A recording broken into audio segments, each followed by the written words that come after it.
আসসালামু আলাইকুম এভরিওয়ান। ঈদ উপলক্ষে ফুটবল মাঠ আর ফুটবল খেলা যদি না থাকে তাহলে কি আর জমে? সেই পরিপ্রেক্ষিতে আজ হয়ে গেল বিশাল একটা ফুটবল খেলা। সেই ফুটবল খেলায় অনুষ্ঠিত হয়েছে তুয়ারডাঙ্গায়।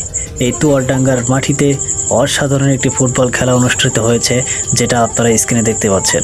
জি বন্ধুরা, দেখতে পাচ্ছেন একজন বল নিয়ে কাড়াকাড়ি করছে। দেখা যাক কতটুকু পারে। শেষ পর্যন্ত সে পারল না। দেখা যাক শটটা কেমন হয়েছে।